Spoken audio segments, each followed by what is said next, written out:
I was drinking my evening tea when my daughter-in-law leaned against the doorway, crossed her arms, and said, "You're lucky we let you stay." That sentence didn't just cut. It settled somewhere deep inside me, cold and deliberate, like someone placing a stone on my chest and waiting to see whether I'd break. At 74, you think you've already survived the worst life can throw at you. But there I was, being told, in my own house, that I should be grateful for being tolerated. I didn't answer her. I'd learned long ago that silence protects you better than any sharp word. Jessica smirked, as if my quiet meant agreement, and walked back toward the kitchen, her heels clicking across the hardwood my husband once sanded with his own hands. I sat still, listening, counting the clicks the way people count their breaths during pain. 14 steps. She always took 14. She liked the sound, said it made the place feel expensive. She never mentioned that everything around her was paid for long before she came into our lives. When the kettle clicked off, I didn't get up right away. My joints ached, but that wasn't what kept me sitting.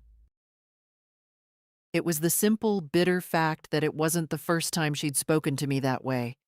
It was only the first time I'd finally heard her without turning away inside. "You're lucky we let you stay." As if I were a stray they'd kindly taken in. As if I didn't remember signing the property deed with my husband 43 years ago. As if I hadn't worked double shifts in a nursing home while raising my son alone during the years Richard traveled for work. But that's how it happens. Disrespect doesn't arrive with fanfare. It creeps in, settling quietly, until one day it speaks out loud and looks you straight in the face. I stood up slowly and carried my cup to the sink. The kitchen smelled of the expensive candles Jessica liked, something called cedar blossom, which to me smelled like burnt sugar and vinegar. My son wasn't home yet. He rarely was. His office kept him late, or that's what he said. I suspected staying longer at work was easier than coming back to a wife who needed someone to scold and a mother he didn't know how to defend. My bedroom, no. The room Jessica called the storage guest space was at the end of the hallway. She'd cleared just enough space for a narrow bed and a small dresser, leaving boxes stacked so close to the walls that sunlight came in through a slit, like in a basement cell. I'd moved in with hope, and I suppose that's the cruelest thing to lose at my age. You'd think widows stop hoping for softness, for welcome, but I still did. I still believed my son wanted me near. I sat on my bed, my back straight, my hands folded on my lap.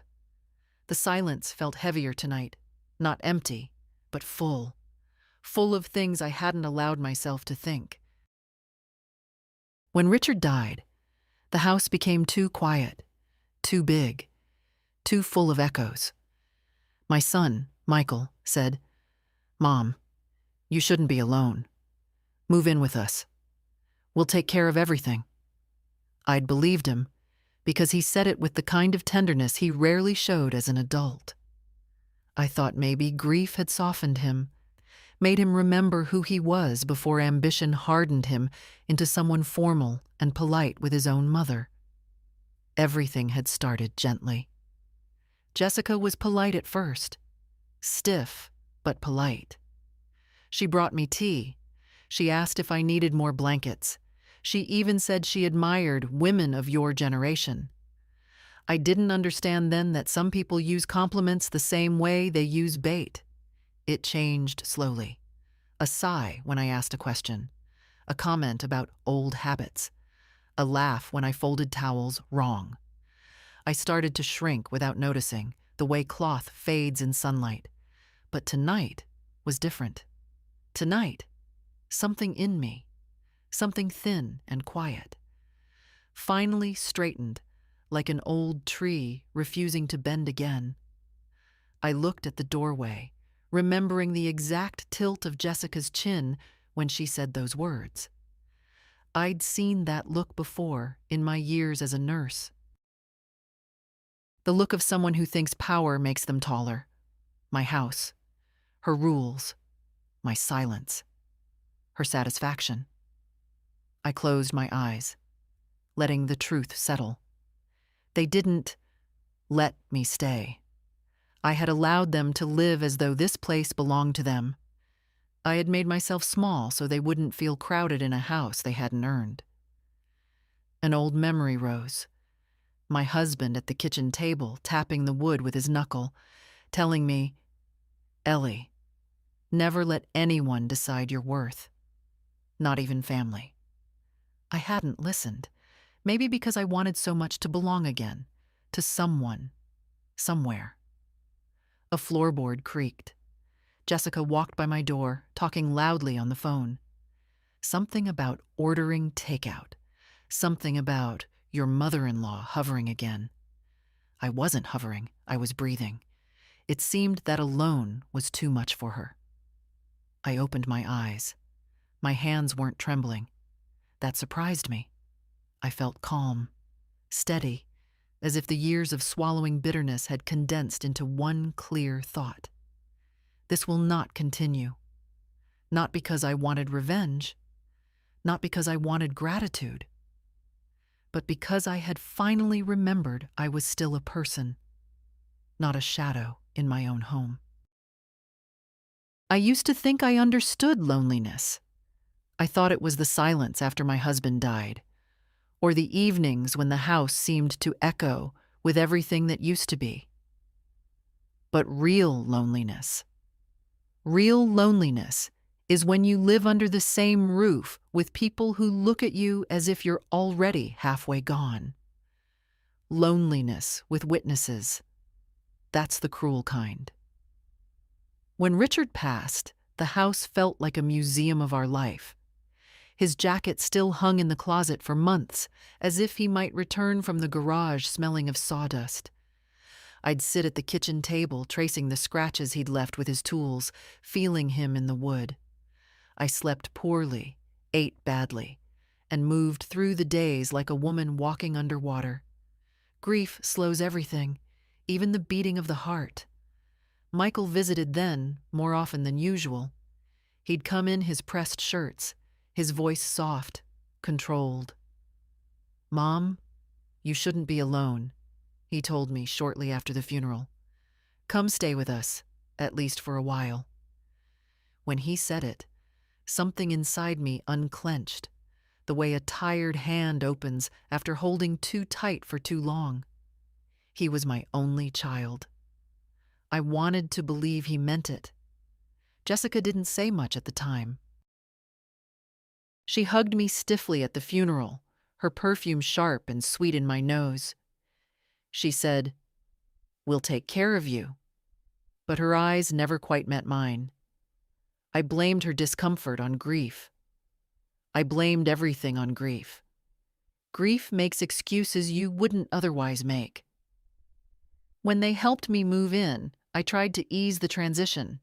I didn't bring much, just a few boxes of clothes, photographs, my wedding china, and the blue Afghan I crocheted the year Michael was born.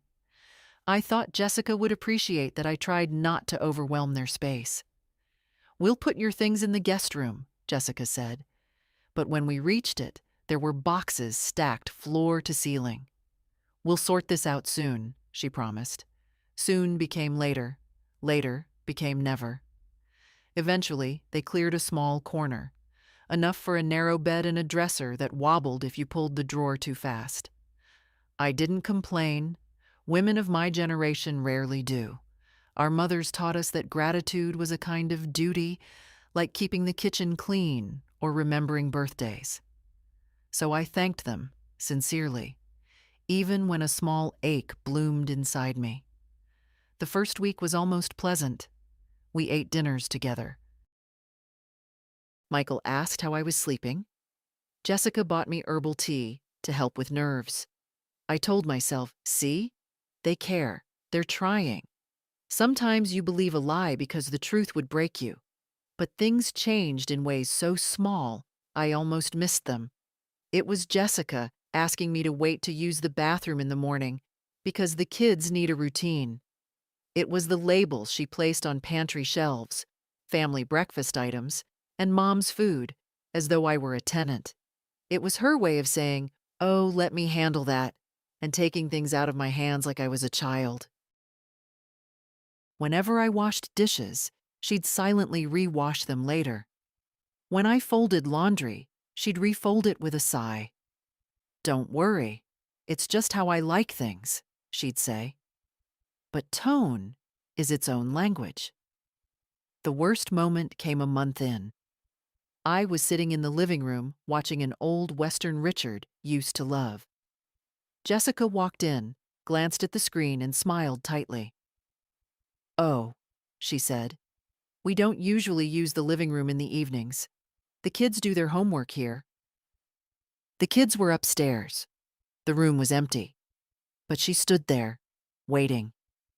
I turned off the TV and stood up. "Of course," I said.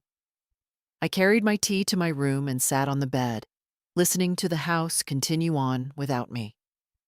Michael stopped checking on me as often. At first, he'd knock on my door each night, asking if I needed anything. Then it became every other night. Then it stopped. He came home later, kissed Jessica on the cheek, talked about work, and barely noticed me unless I was in the way. He talked to me the way people talk to cashiers. Polite, distant, already finished. I blamed work. Then I blamed exhaustion. Then I blamed myself. Old women are trained to feel responsible for their own invisibility. But the truth is simpler. When people decide you're a burden, every silence you offer becomes proof. I don't know exactly when Jessica stopped pretending. Maybe it was the day she asked me to contribute a fair share of the grocery bill, even though she bought things I couldn't pronounce. Maybe it was when she said, "Try not to leave your slippers in the hall. It makes the place look messy." Maybe it was when she told Michael, loudly enough for me to hear, "Your mother is always underfoot," though I had spent the entire day in my room. It didn't happen at once. It grew like mold in the corners, unnoticed until it had taken the whole wall. And the saddest part is this. I was so hungry for family that I kept telling myself it was normal, that adjusting takes time, that Jessica simply had her ways.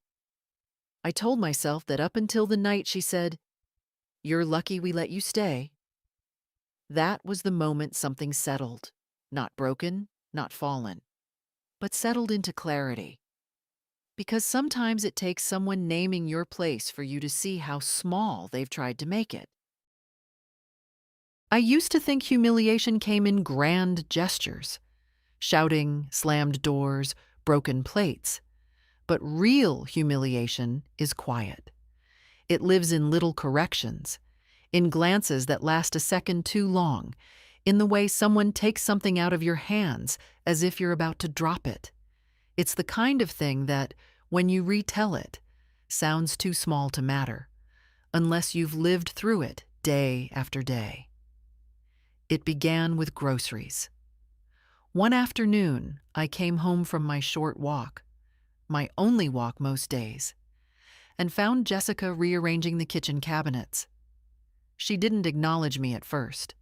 She rarely did when she was in organizing mode, as she called it. I stood quietly, hands folded, watching her shift cereal boxes and jars of peanut butter like pieces on a chessboard. Finally, she turned, giving me a bright, polished smile that didn't reach her eyes. "Oh, perfect timing, Ellen. I wanted to talk to you about food arrangements."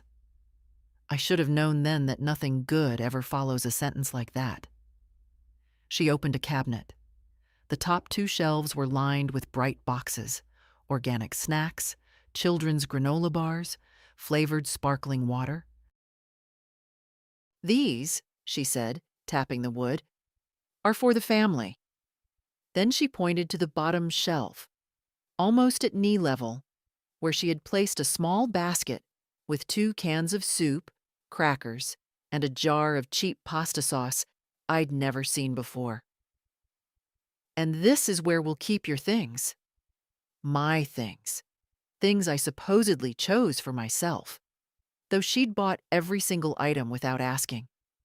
I nodded, because nodding felt safer than asking questions. But she wasn't done. "I also think it's fair," she added, "that you cover your portion of the groceries. You know, since you have a pension." "A pension?" "Yes, a modest one.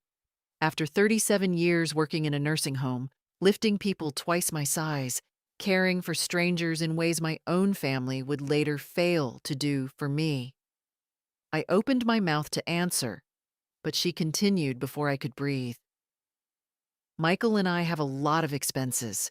The kids' extracurriculars, our mortgage, utilities."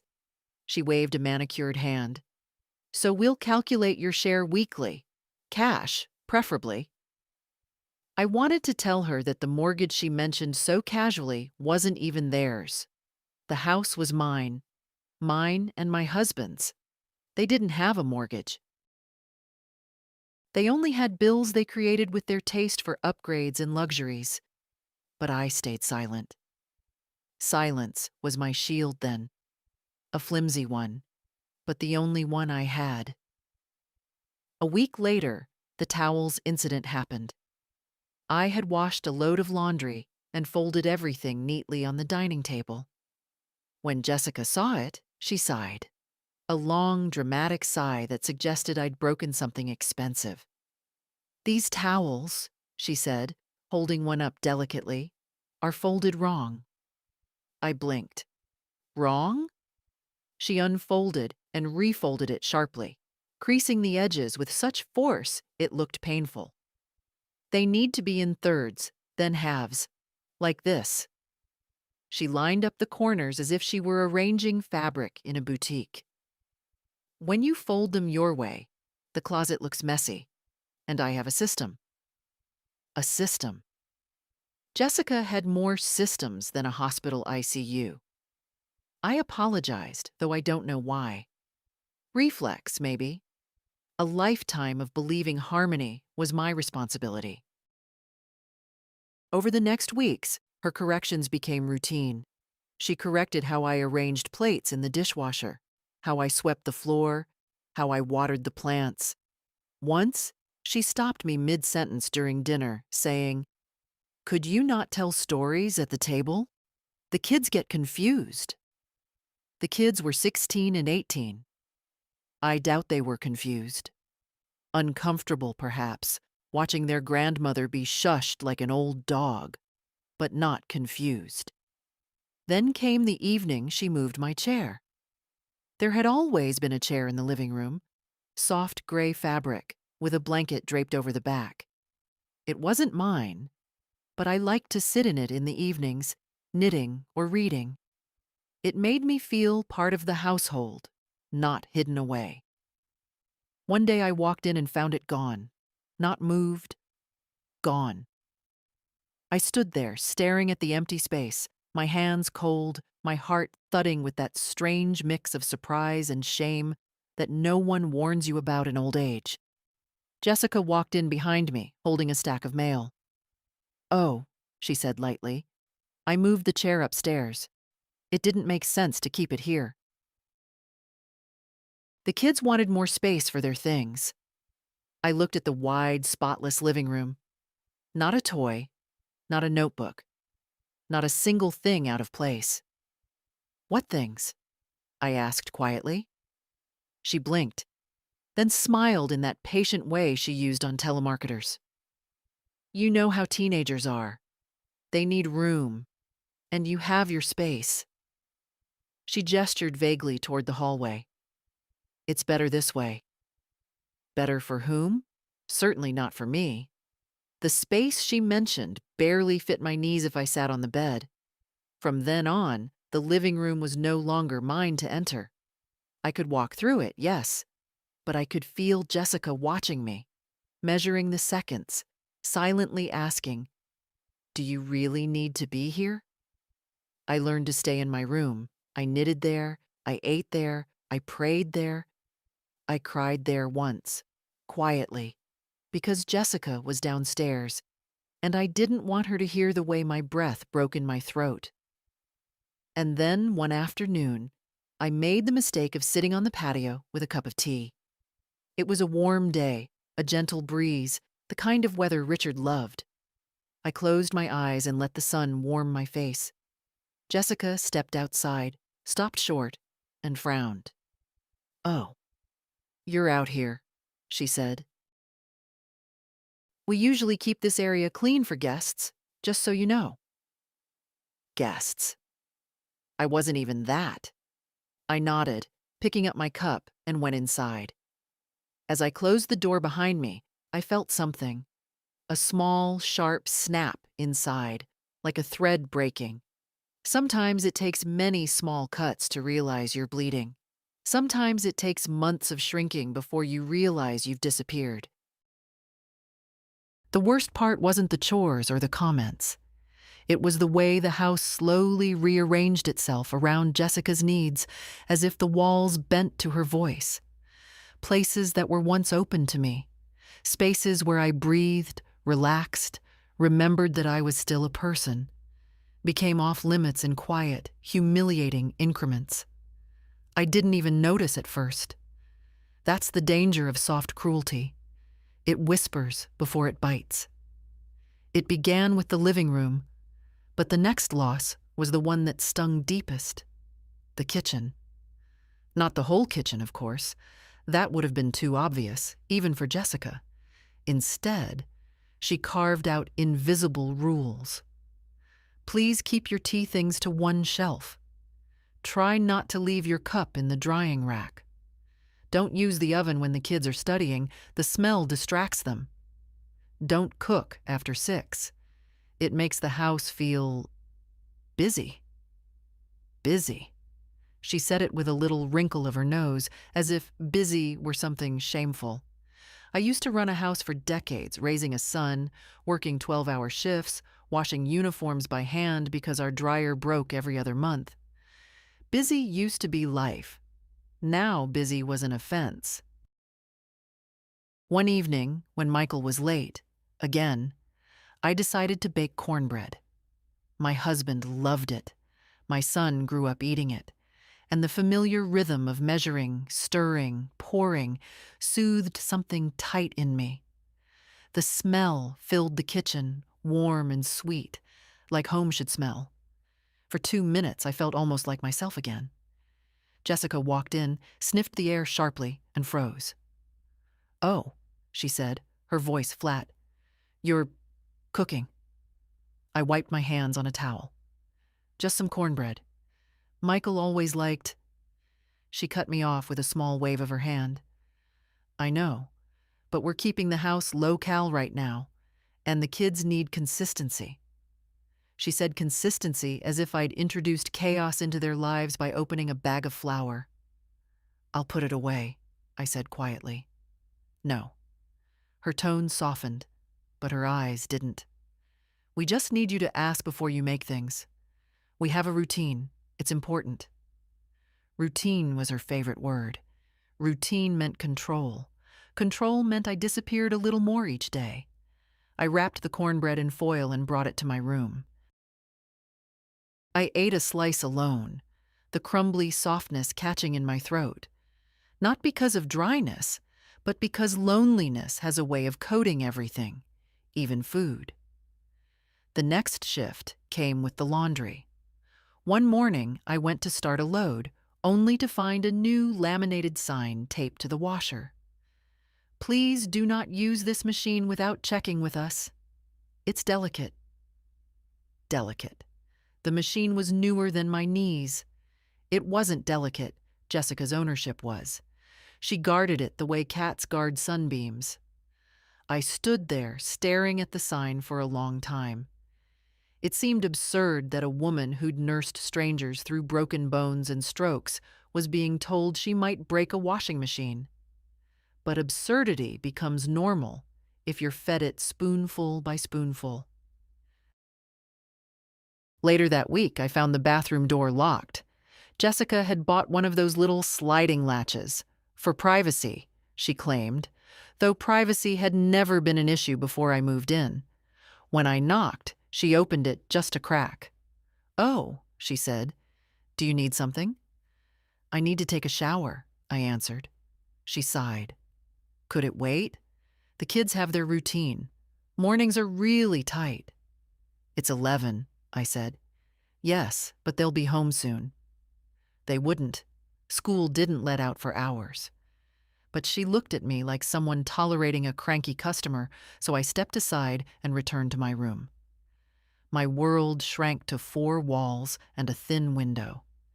Then came the moment, small, stupid, that finally peeled away my denial. I went to the hall closet to get my cardigan. When I opened the door, I saw that Jessica had rearranged everything, her coats in the middle, the kids' jackets on the left, a row of neatly labeled bins on the right. My cardigan wasn't there. "Jessica," I called.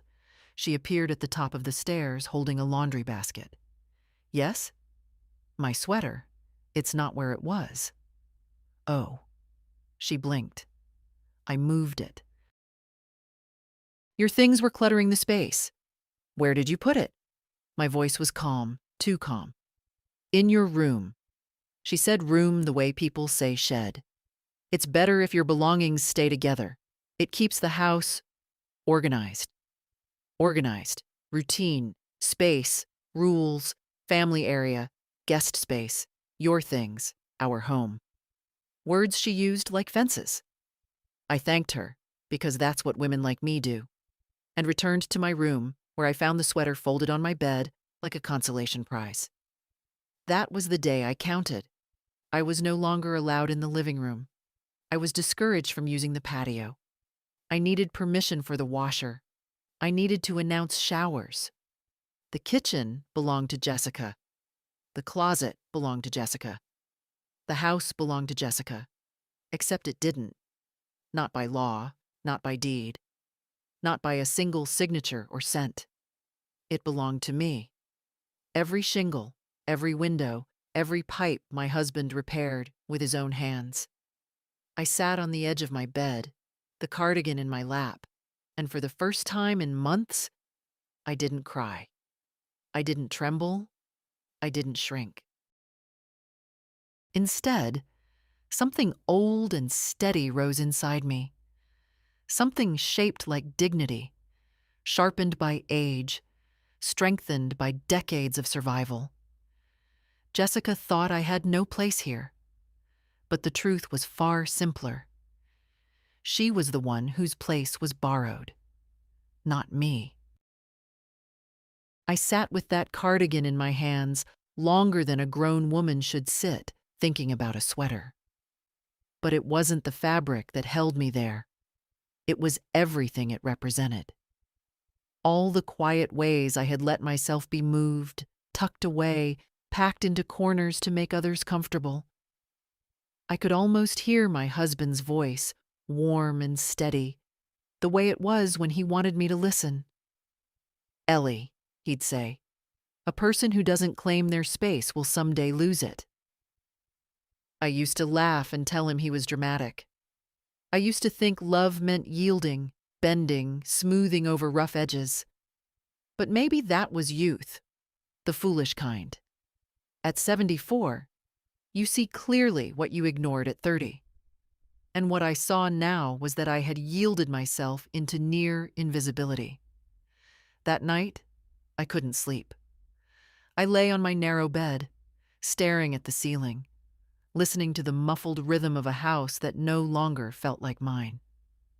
Michael's footsteps, Jessica's voice, a cupboard closing, laughter. Theirs, never mine.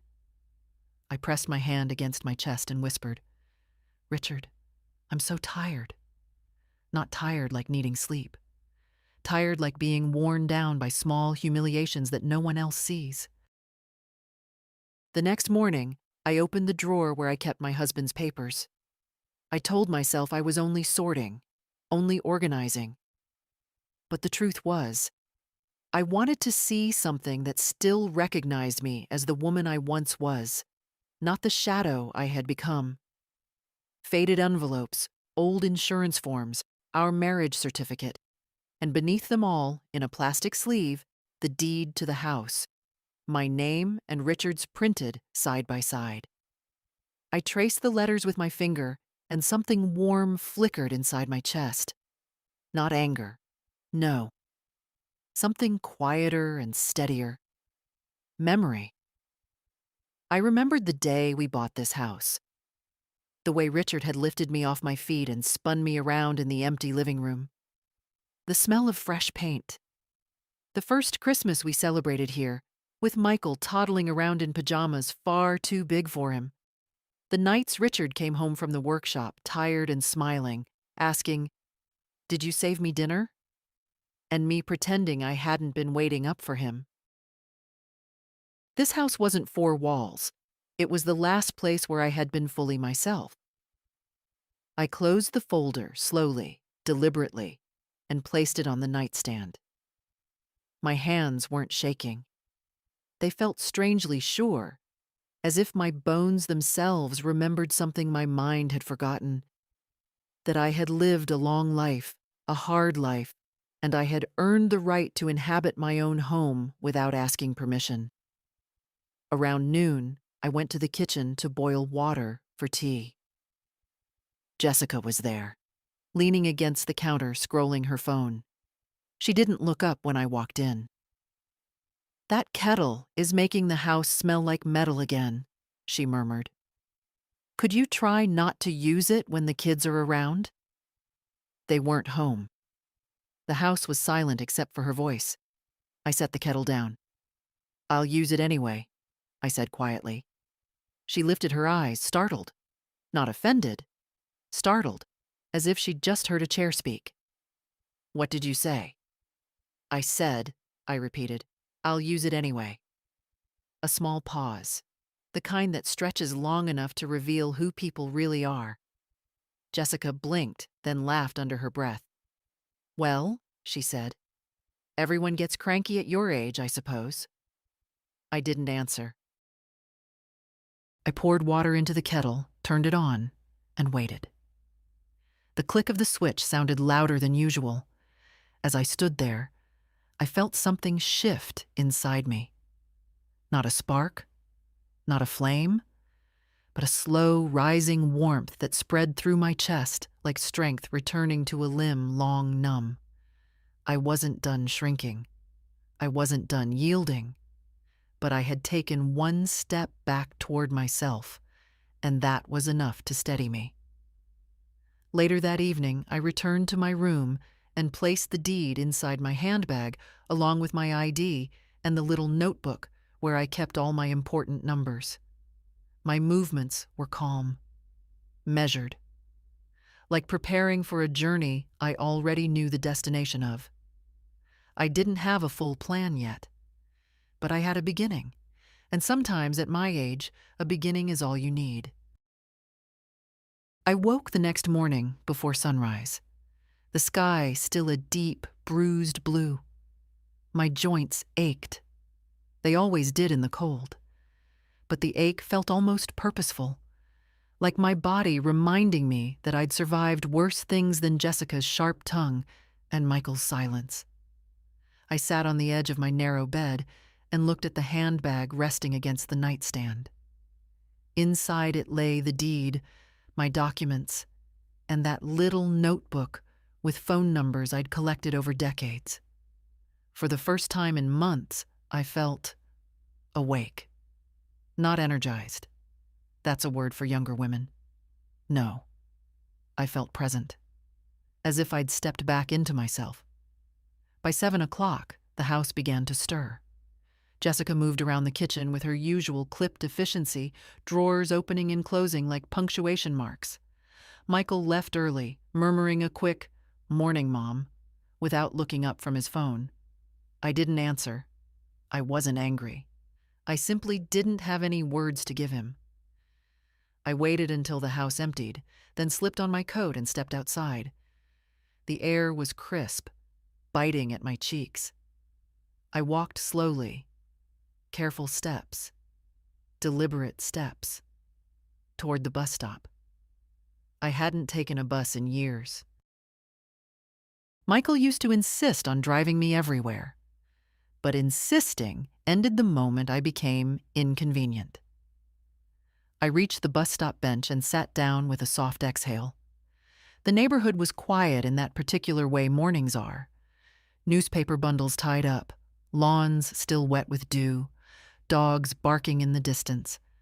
I felt strangely invisible, but in a good way this time. No one expected anything from me. No one was watching me.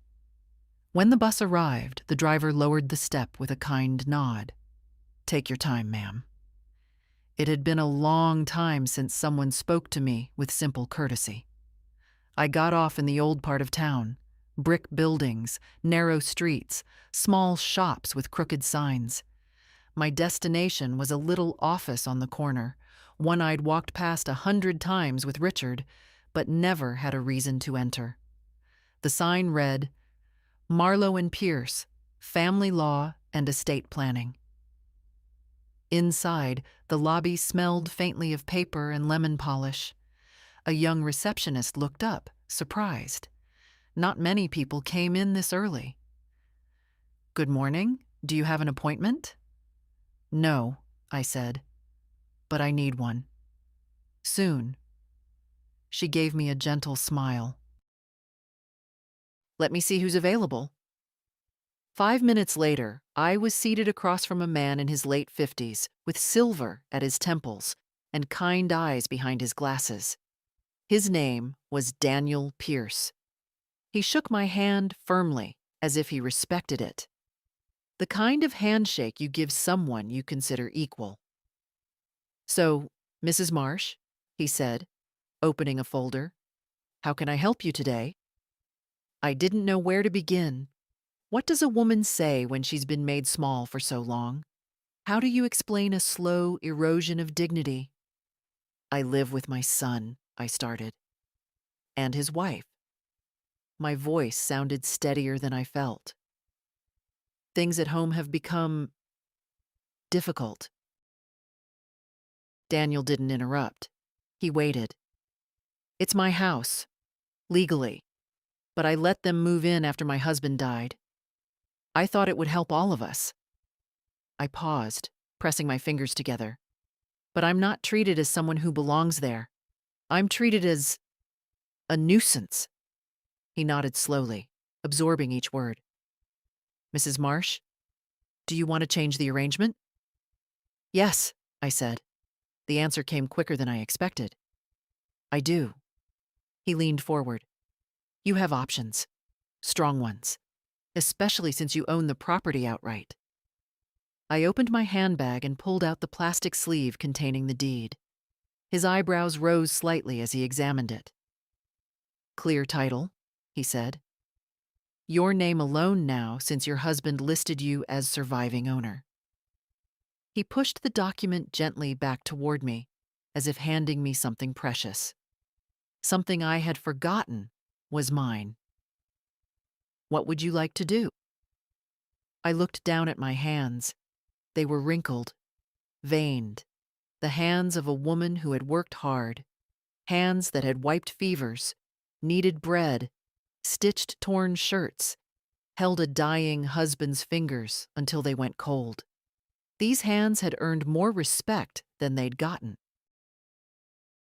"I want to make sure," I said slowly, "that if people choose not to treat me like family, they don't get to live like they own my home." Daniel nodded once, firmly.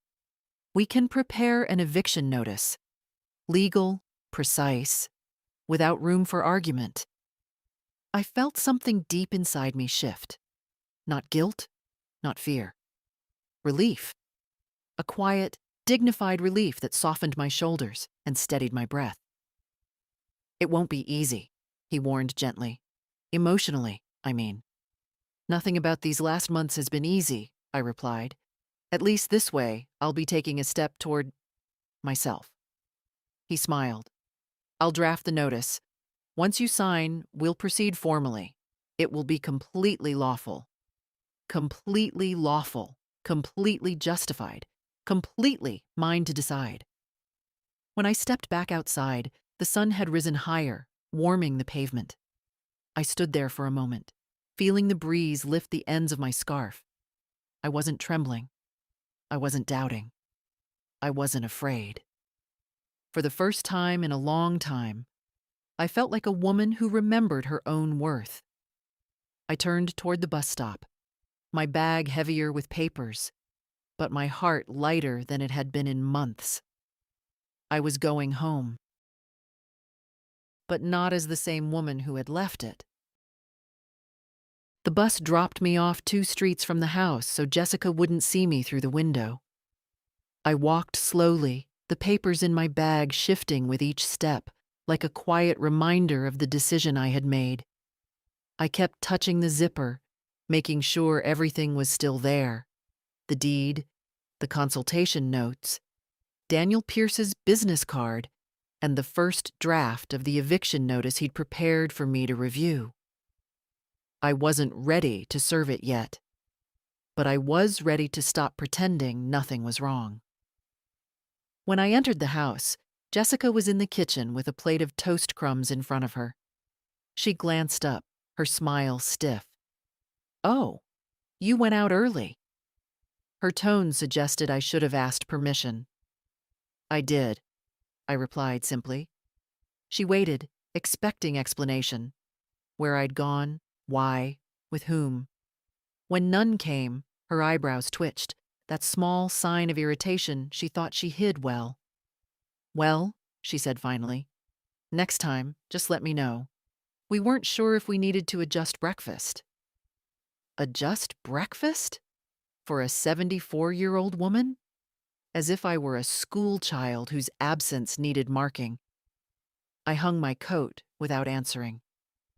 Let her sit with the silence for once. Later, when I returned to my room, I locked the door, something I rarely did. I spread the documents across the bed. The eviction notice was simple, sterile, legally sound. Seeing my name printed at the bottom, Ellen Marsh, legal property owner, stirred something inside me. Recognition, maybe, or remembrance. But I still needed to be sure the house was truly mine in every sense the law required. Property can be tricky. Sometimes the past holds surprises.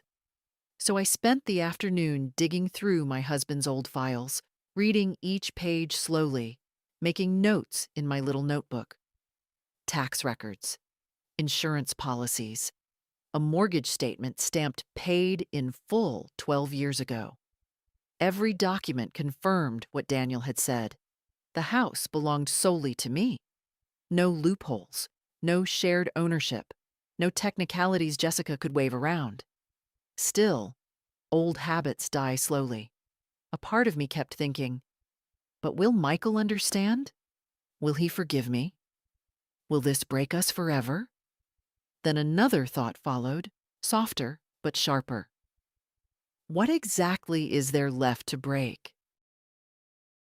Our relationship had been dying in inches long before Jessica came into the picture. Her cruelty only accelerated what neglect had already begun. A few hours later, I heard the garage door open. Michael. I tucked the documents back into my bag, zipped it, and placed it gently beneath my bed. Not out of fear. Just not yet.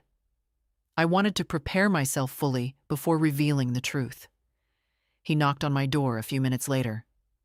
"Mom? Dinner's almost ready." Dinner.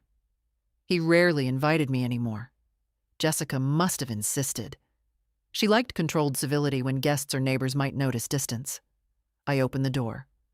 Michael smiled, but it was the economical smile he'd perfected as an adult. Polite, thin, efficient. "You okay?" he asked. "You were out this morning." "I'm fine," I answered. He waited for an explanation. I didn't give one. He cleared his throat awkwardly. "Well, good." And he walked away. At dinner, Jessica spoke about school schedules, grocery lists, and something about reorganizing the pantry to prevent clutter. She avoided my eyes the entire time.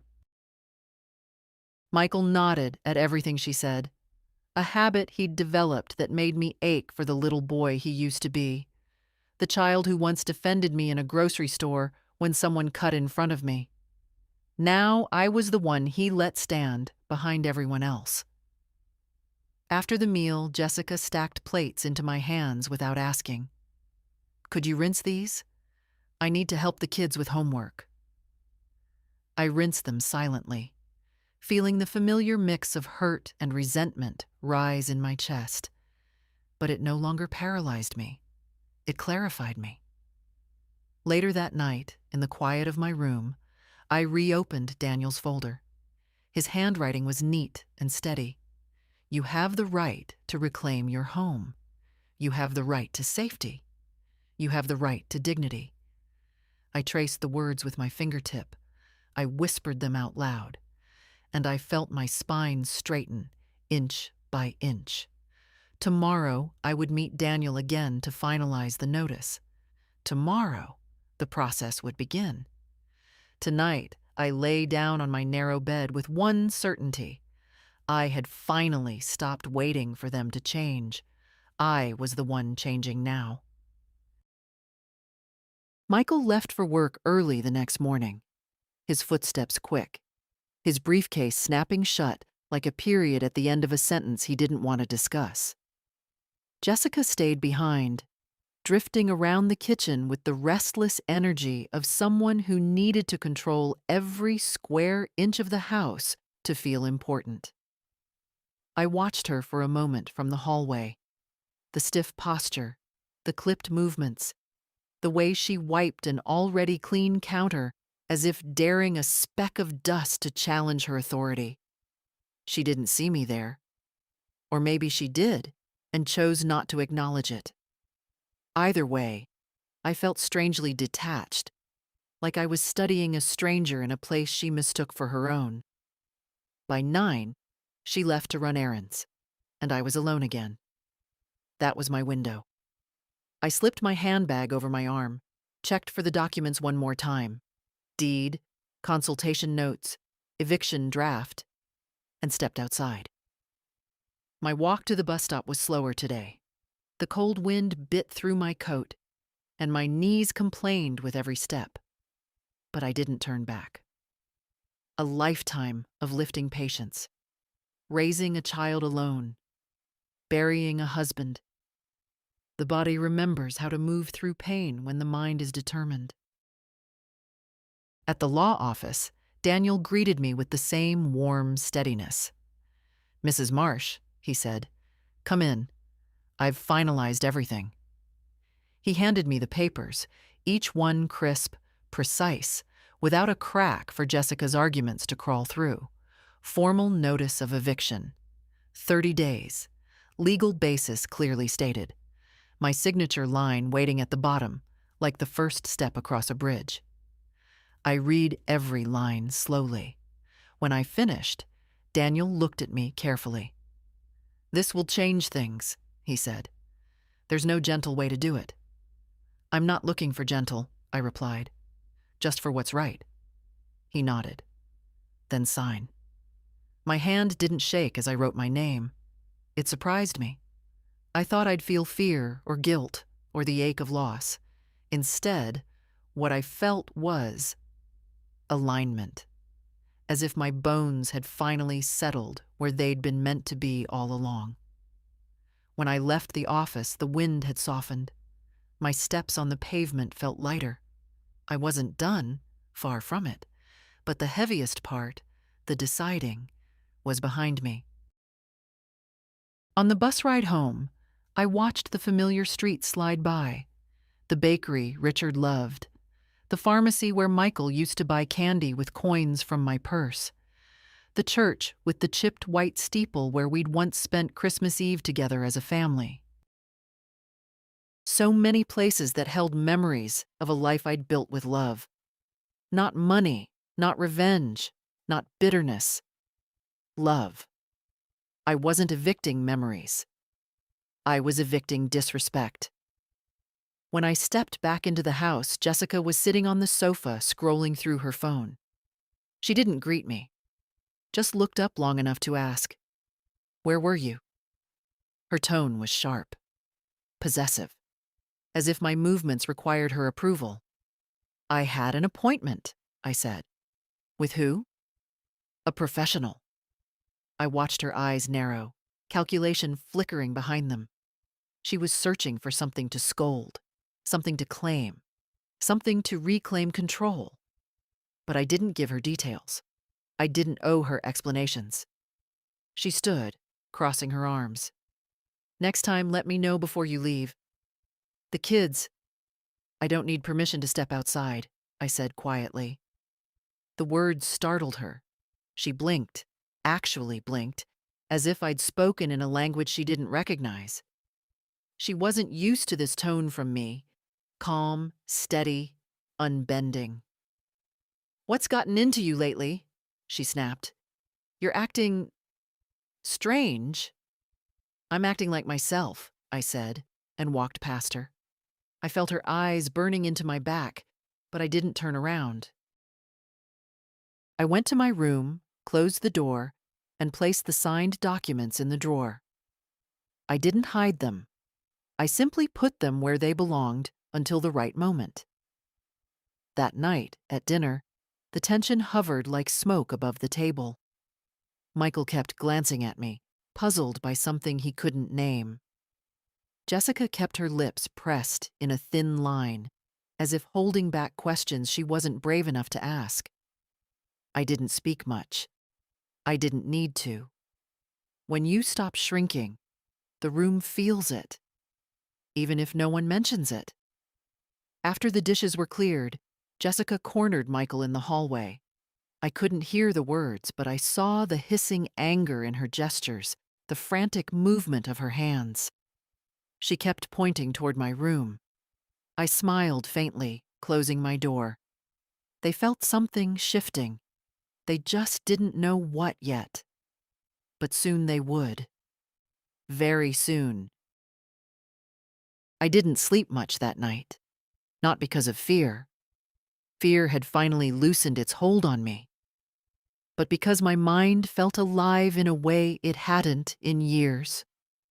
I lay in the dark listening to the quiet hum of the house, my house, and thought about every step that had brought me here. Every small humiliation. Every whispered correction. Every moment I'd chosen silence when I should have chosen myself. By dawn, I knew exactly what had to be done. I sat at my little desk, really just an old nightstand pushed against the wall, and opened the drawer where I'd placed the signed eviction notice. The papers lay there smooth and heavy, a physical reminder of the line I'd finally drawn. I touched the corner of the top sheet, the way one touches something sacred. It wasn't the paper that mattered. It was everything it stood for. A lifetime of work, sweat, sacrifice, and love that had built a home I had allowed others to treat like theirs. Not anymore. I spent the next hours preparing everything. Slowly. Methodically. The way I used to prepare medications at the nursing home, double-checking each bottle, each chart. I wanted no mistakes. I scanned the deed again. I reread the tenant law Daniel had printed for me. I wrote down the exact timeline Jessica and Michael would be given. I even checked the fire safe under my bed for the original documents Richard and I had kept locked away for decades. Everything was in order. Around noon, Jessica knocked on my door without waiting for a response and stepped inside. "You didn't come down for breakfast," she said. "Is something wrong?" Her tone wasn't kind. It was suspicious, as if my absence inconvenienced her. "I wasn't hungry," I replied. Her eyes narrowed. "You've been off, distant, secretive." Secretive. The irony almost made me laugh. "I'm fine," I said, and turned back to my papers. She didn't like that. Her voice sharpened. Well, if you're planning something, I hope it won't disrupt the household. I looked up at her, and for the first time, I saw that she was uneasy. Truly uneasy. Predators sense when the prey stops being prey, even if they don't know the reason. Before she could ask more questions, the front door opened and closed. Michael came home early. "Mom?" he called from downstairs. "Can we talk?" I joined him in the kitchen. He was pacing, his tie askew, the stress already clinging to him like static. "Jessica says you've been acting strange," he started. "She's worried."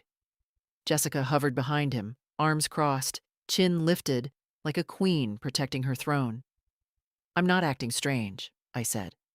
"I'm acting aware." Michael frowned. "Aware of what?" I didn't answer. Not yet.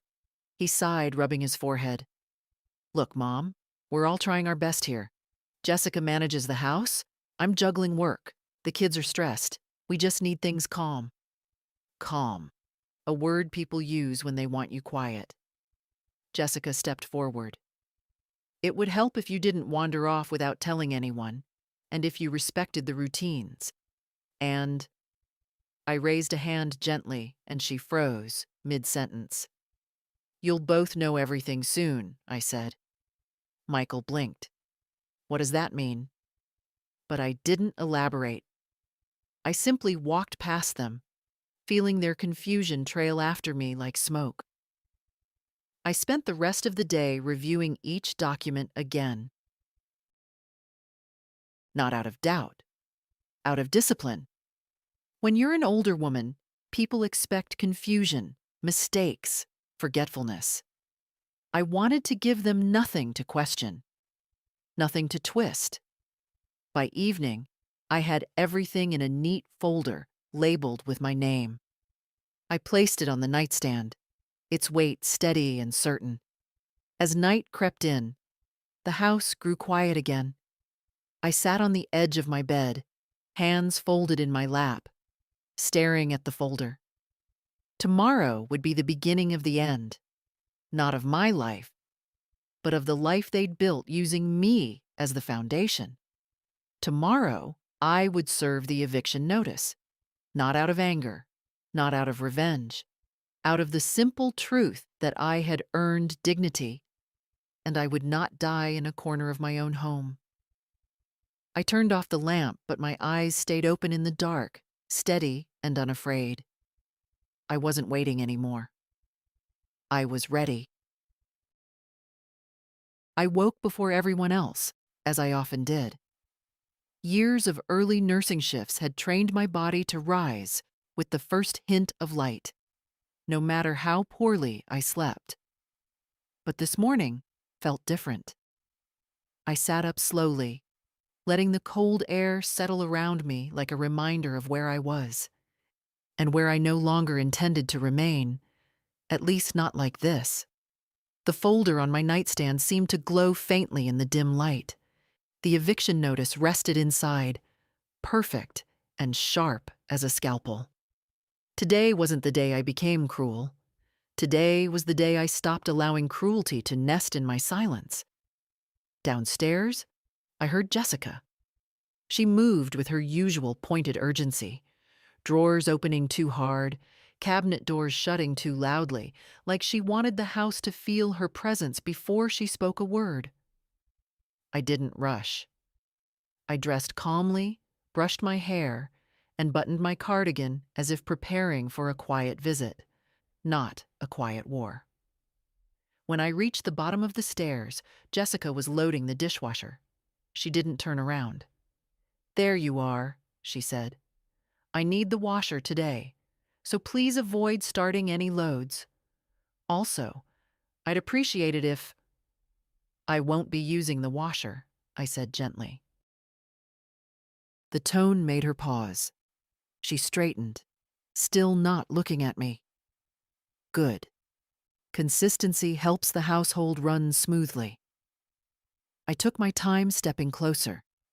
The sun had begun creeping across the kitchen tiles, catching the gold in the faucet, the edge of her bracelet, the trembling line in my own fingers that stopped trembling the moment I curled them into a fist. Jessica turned then, mug in hand. You seem off. Again. If you're upset about something, just say it. Passive-aggressive behavior is— Jessica, I interrupted softly. I'll speak when Michael is present. Her face twitched. Why? What's going on? You'll hear it once, and you'll hear it together. For the first time since I'd met her, she hesitated. Not dramatically, but a small, instinctive step back, the kind people take when they realize a dog they thought was sleeping has opened its eyes. Michael came home unexpectedly around 11. Jessica must have called him the moment I walked out of the room, her voice pitched in that urgent tone she used when the world didn't bend exactly the way she said it. He walked in, tense, scanning the room. Mom, Jess said you needed to talk. I pointed to the dining table. Sit, both of you. Jessica looked offended. Michael looked confused, but they sat. I placed the folder on the table. My fingers felt steady. My breath slow. My heart certain. Michael frowned. Mom? What is this? I opened the folder and slid 2 copies toward them. Jessica picked hers up first. Her lips parted, then froze. Her eyes darted across the page, faster and faster, as understanding, real, thick, impossible to soften understanding, filled her face. Michael's reaction was slower. He read each line carefully, confusion bleeding into disbelief, then something harder. Finally, he looked up. Eviction? His voice cracked. Mom, what is this? Jessica slammed her copy onto the table. Is this a joke? It has to be. This is insane. I stayed silent until the echoes of her outburst died. This is a legal notice, I said calmly. Prepared by an attorney, served today.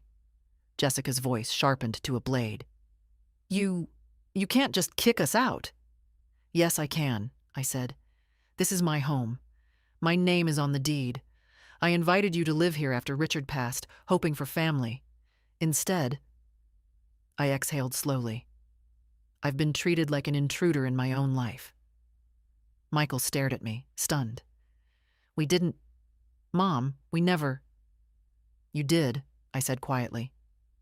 Maybe not with malice, but with neglect, with entitlement, with indifference. I became a burden to manage, not a mother to respect. He opened his mouth, then closed it. Jessica's eyes glittered with something between fury and panic. This is unfair, she snapped. Where are we supposed to go? You have 30 days, I said. By law, you'll manage.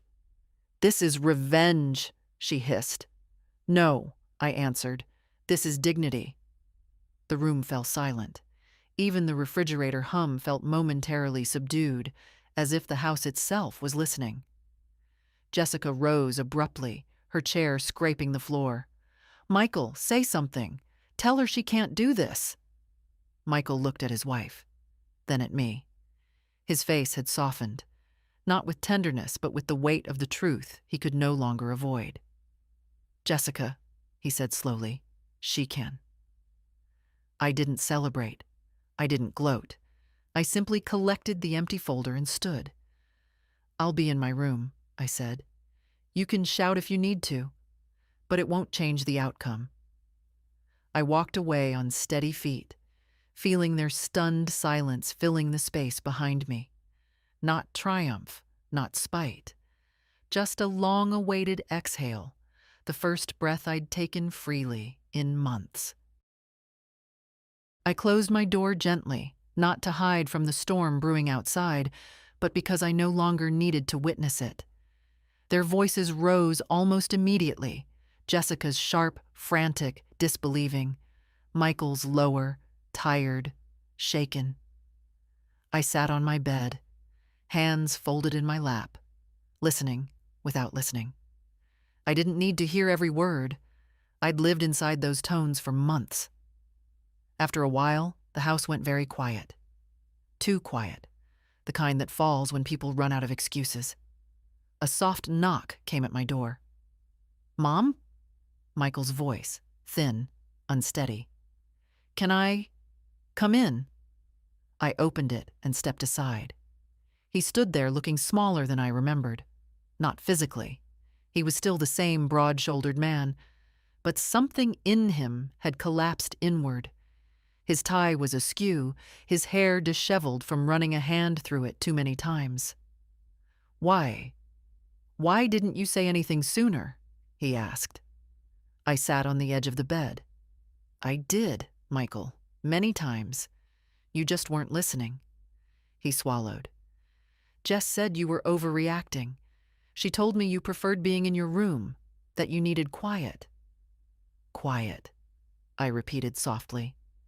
"Yes, quiet is all I had left." He winced.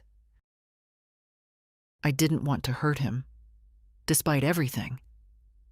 I didn't want revenge. I wanted him to see, truly see, what had been happening right in front of him. He sat beside me, elbows on his knees, staring at the floor. "I thought we were helping you, taking care of you." "You thought," I said gently, "that care meant control, that I was someone to be managed." His shoulders tensed. "I didn't mean to make you feel—" "I know," I interrupted. "I know you didn't mean harm. But harm doesn't need intention, Michael. Neglect grows quietly." He rubbed his face with both hands. "Eviction? Mom, isn't that too far?" I looked at him steadily. Too far was when I no longer had a place to sit in my own living room. Too far was when I needed permission to use my kitchen. Too far was when your wife told me I was lucky to be allowed to stay. His eyes widened a fraction. "She said that?" "She did." Silence. Heavy, sinking silence. "I didn't know," he whispered. "You didn't want to know," I replied. "And I stopped expecting you to." He opened his mouth, closed it again, then said the only thing left. "What do you want from me?" I shook my head. "Nothing. I'm not asking for apologies or grand gestures. I'm giving you both the chance to build a home shaped by your own choices. Not mine, not my sacrifices. Yours." He looked at me then, really looked. Maybe for the first time since I moved in. His eyes glistened, not with anger, but with something sadder. Recognition. "I failed you," he said quietly. "You forgot me," I corrected. "But you can remember again. Just elsewhere." He nodded slowly, absorbing the truth not as accusation, but as consequence. A sound broke the moment. A muffled sob from the hallway. The door was cracked open. Jessica stood there with a tissue clutched in one hand, eyes red and furious. "So that's it?" she snapped. "You're enjoying this, making us grovel." I turned toward her, my voice calm. "No, Jessica. I'm not enjoying anything. I'm reclaiming my life." "You could have talked to me," she cried. "You could have tried." "I did," I said simply. "But you don't listen to people you don't respect." Her lips trembled. For a moment, I saw fear, not of losing this house, but of losing control. Michael stood, rubbing her back awkwardly. "Jess, we should start packing." She jerked away from him.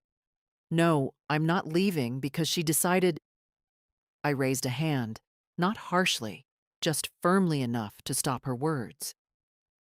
"This isn't punishment. It's boundaries." She glared at me, then at Michael, then stormed down the hall. A bedroom door slammed. Michael sighed and sank into the chair by my small desk.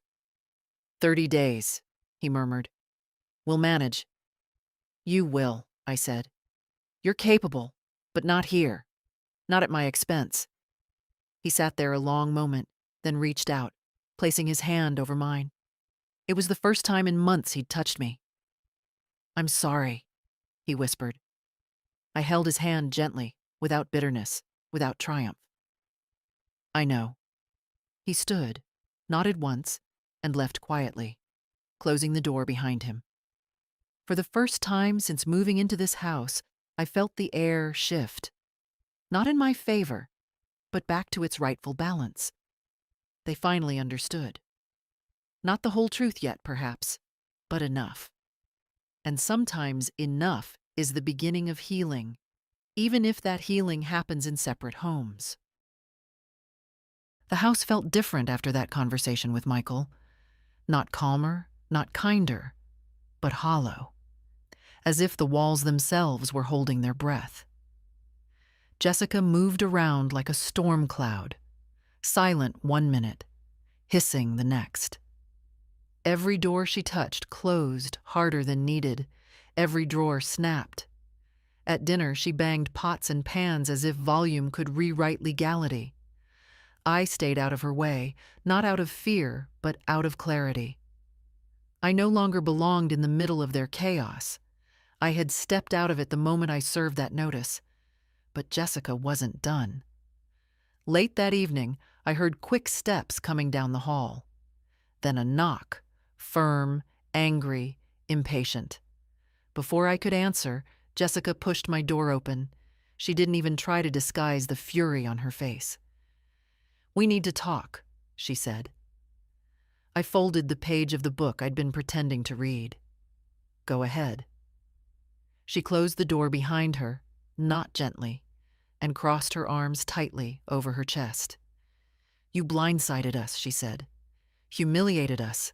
Michael is devastated." I shook my head. "No, Michael is waking up." She flinched as if I'd slapped her. "You think you're so noble," she spat. "So wise. A victim of the evil daughter-in-law. But you've been judging me since the day you walked in here." "Jessica," I said quietly, "I didn't judge you. I endured you." Her breath caught. Her mouth opened, then closed again. "You're doing this because you're old and lonely," she said finally. "You can't stand not being the center of everything." I felt the sting of that, but not the way she intended. It hit not as insult, but as proof. Proof of how little she understood me, or family, or grief. "I'm doing this," I replied, "because you treated me like furniture you didn't like but couldn't throw away. Because you decided my space, my time, my voice were inconveniences." She paced then, restless, wringing her hands in a way I'd never seen. "We're a family," she blurted. "Families don't evict each other." "Families don't isolate their elders," I said. "They don't make them eat separate food. They don't take away their seats. They don't make them ask permission to use their own home." Jessica stopped pacing. She pressed her fingertips to her temples. "You're going to ruin everything," she whispered. "The kids. Michael. Our future." "No," I said softly. "I'm freeing everything, including you." Her head snapped up. "What is that supposed to mean?" "You've wanted control more than family for a long time," I said. "Now you'll have complete control of your own house, not mine. Your own space, your own rules.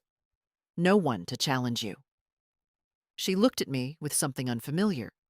Fear, yes, but beneath it, something like recognition. A truth she couldn't deny.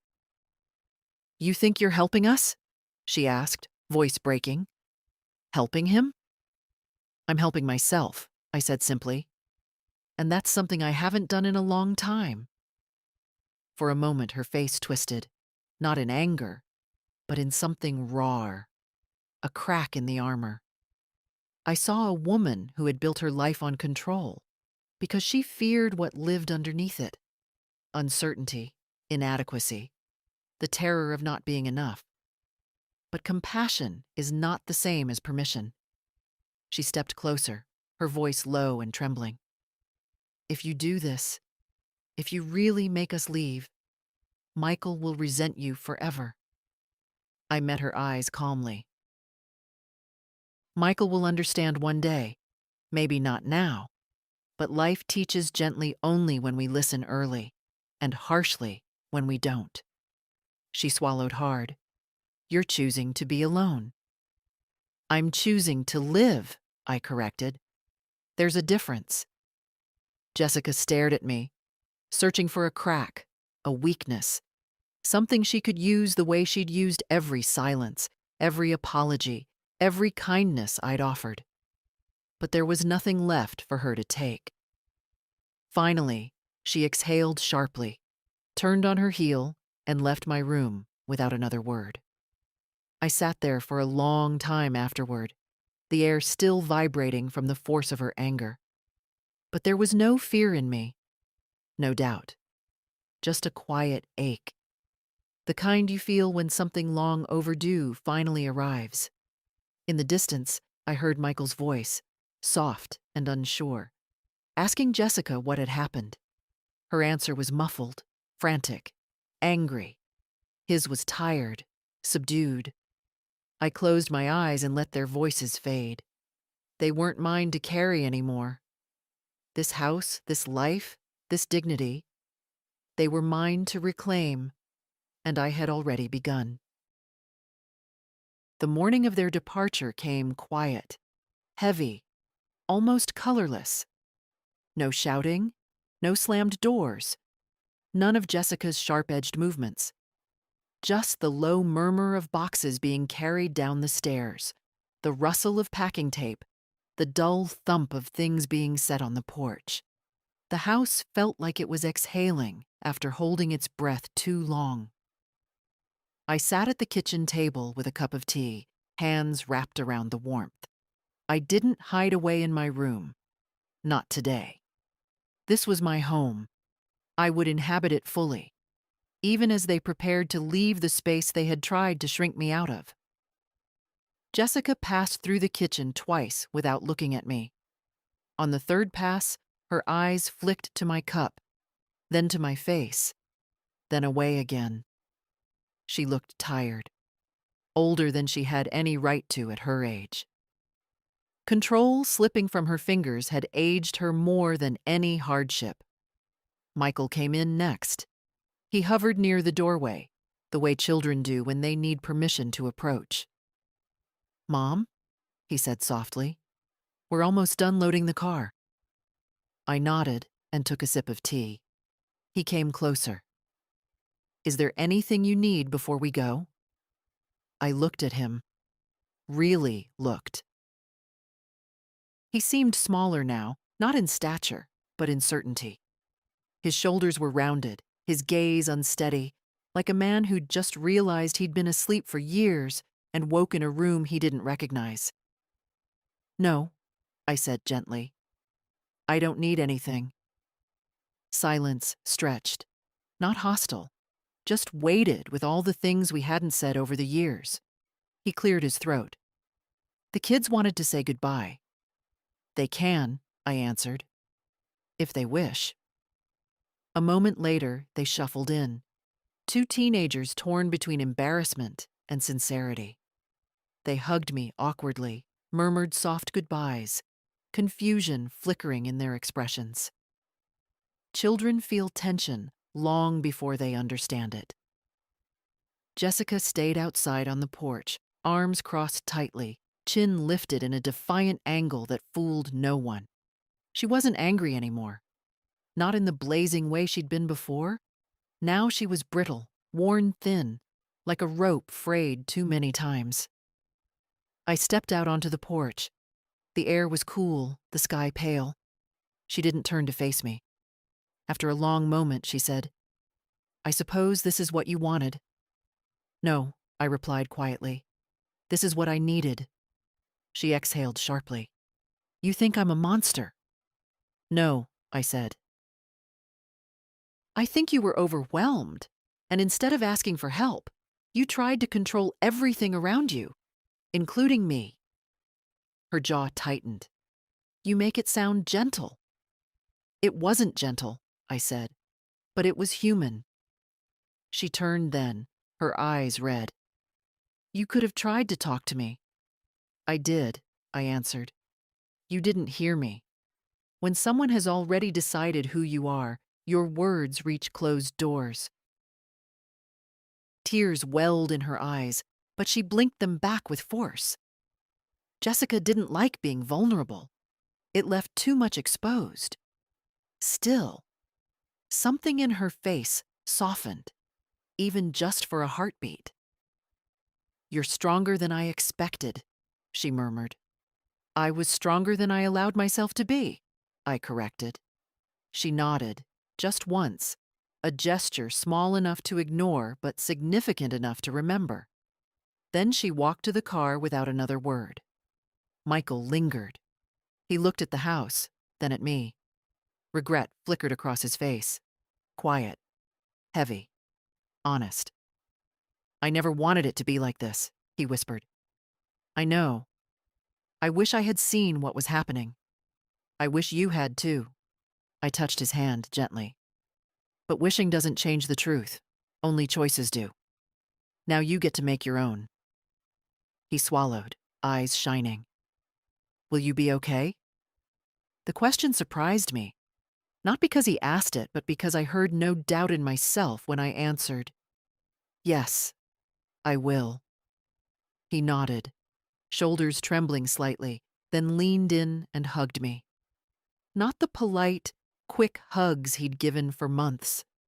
A real one, warm, unsure, trying to mend something without knowing how. When he stepped back, he looked younger again, vulnerable, human. Call me, he said. Please. I will, I promised. But not today. He understood. He got into the car. The engine started. I watched them pull away, slow at first, then turning the corner out of sight. I stood on the porch long after the car disappeared. The house behind me was still, open, breathing again. Empty rooms, quiet halls. My home. Finally, mine again. Not a victory, not vengeance, just space. Real, living space, enough to let myself exist fully again. The house was so quiet that first evening, I could hear the clock in the hallway ticking. A sound I hadn't noticed in months. Maybe it had been ticking all along, but silence has its own way of returning only when you stop living inside someone else's noise. I walked through the rooms slowly, not out of frailty, but out of reverence. Grief and peace often wear the same face when they arrive together. The living room was first. Jessica had kept it museum clean, but somehow lifeless. Lamps unplugged, curtains always drawn the same precise way, pillows arranged like soldiers who feared reprimand. I ran my fingers across the back of the sofa, smoothing the fabric. It felt softer without her rules wrapped around it. I opened the curtains wide. Light spilled in like a long-forgotten guest. Next was the kitchen, the place that had become the sharpest symbol of my erasure. I stood there a long moment, remembering all the times I'd been corrected, monitored, restricted. Don't use this. Don't cook that. Your things go here. 1,000 tiny cuts that had taught me to shrink inside what used to be my pride. But now it was just a kitchen again. I filled the kettle and set it on the stove. No one told me it was too loud. No one told me to stop. The boil sounded like applause. While the tea steeped, I pulled out my old cast iron skillet, the one Richard bought me on our 10th anniversary because he said every good home needed a pan that could outlive its owners. I wiped the dust from the handle and set it on the counter. I wasn't hungry, not really, but cooking for myself again felt like reclaiming a language I'd forgotten how to speak. I sautéed onions, listening to the slow hiss as they softened. The smell rose through the air, filling the kitchen with something warm and ordinary. For months, I'd been made to believe that my presence cluttered the home. But standing there, stirring a simple meal, the truth felt unmistakably clear. The house had missed me. After eating, I opened the hallway closet, the one Jessica organized as if defending territory. I found my cardigan on the highest shelf, folded as if placed there reluctantly. I pulled it down, shook it out, and hung it on a hook near the door, exactly where I wanted it. Such a small act. But power often returns to us in small gestures long before it announces itself fully. Then I went upstairs to the room they'd called the guest space. Boxes were scattered everywhere, left behind in their rush. I stood in the doorway, looking at the narrow bed, the cramped corners, the window blocked by storage bins. I remembered the first night I slept there, too polite to say aloud that the room made me feel like a forgotten suitcase. Then the nights after, when I cried silently, wishing for just one gentle moment in a house that should have been sanctuary. I felt no anger now, only a quiet sadness for the woman I had allowed myself to become. I began taking the boxes out, one by one. It took time. My knees protested, my hands ached, but I wasn't in a hurry. Each box I moved felt like digging through sediment, uncovering something buried. Underneath the clutter, I found the little wooden table Richard built for me decades ago. The legs were scratched, the varnish worn, but seeing it again brought a warmth to my chest that almost toppled me. I moved the table into the living room. Not the dining room, not a dusty corner, but by the big window. I placed a plant on it. One Jessica always said shed too many leaves. I didn't care. I liked the leaves. Then I retrieved the blue afghan I'd crocheted the year Michael was born. I draped it over the arm of my favorite chair, the chair Jessica had moved upstairs without asking. I'd carried it down earlier, step by cautious step. It belonged here. I belonged here. As the sun set, the house looked different, not younger. Houses never truly look young again, but softer, warmer, as if settling into a shape it recognized. I made one final cup of tea and sat in the chair. My chair, the afghan across my lap, the plant beside me, shedding leaves freely, exactly as it pleased. For the first time in a long time, I wasn't waiting for anything to happen, not waiting for footsteps, not waiting for permission, not waiting to be included, not waiting to be dismissed, just sitting, living, breathing. The loneliness I'd feared didn't come. Instead, something else arrived. Something quieter, sturdier. Peace. A peace born not of being alone, but of being myself again. The house didn't feel empty. It felt honest. And I finally felt at home. I woke before sunrise again, but the quiet felt different now. Not heavy, not watchful, just quiet. The kind of stillness a home has when it is no longer holding its breath for someone else's moods. I made tea and carried it to the living room. The morning light spilled across the wooden floor, brushing the afghan on my lap, warming the chair beneath me. My chair, my home. There was no one to correct me, no one to hurry me, no one to diminish the simple fact of my existence. For a long time, I just sat there, letting the warmth settle into my bones. 74 years is enough time to collect a lifetime of pain, but it is also enough time to learn that pain doesn't have to be the last word. The doorbell rang around 9.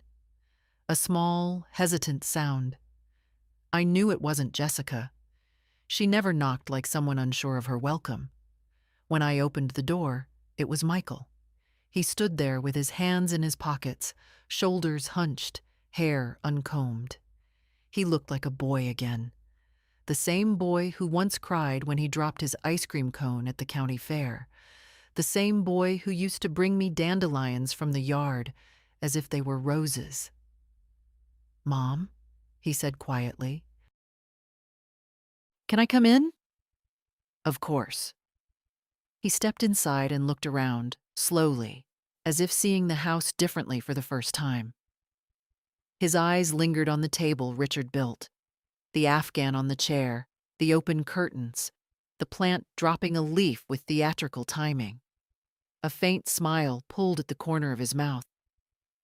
"It feels warm," he said. "I didn't realize it hadn't felt that way." I sat down, and he sat across from me, elbows on his knees the way he always did when he was searching for the right words. "I want to understand," he said finally. "I want to be better." I nodded, because wanting is the first step, but not the last. "You weren't cruel," I said softly. "You were absent, and sometimes absence hurts as sharply as any blow." He swallowed. "I'm sorry." "I know," I said, "and I forgive you. But forgiveness doesn't undo what happened. It doesn't change what I need." He looked around again, his throat tight. "You want to live alone." "I want to live with dignity," I replied. "And right now, that means living here, by myself, until I feel whole again." He nodded slowly, accepting it not as punishment, but as truth. Before he left, he hugged me. Not a quick, polite hug, but a real one. One that said he finally understood the weight I'd been carrying. He pulled back, wiping his eyes. "I'll call you," he said, "and I'll listen this time." When he walked away, I didn't feel abandoned. I felt rooted. I closed the door gently and returned to my chair. The house felt settled, not empty, simply mine. My breath, my rhythm, my pace filling the rooms again. I picked up my knitting, the yarn soft between my fingers.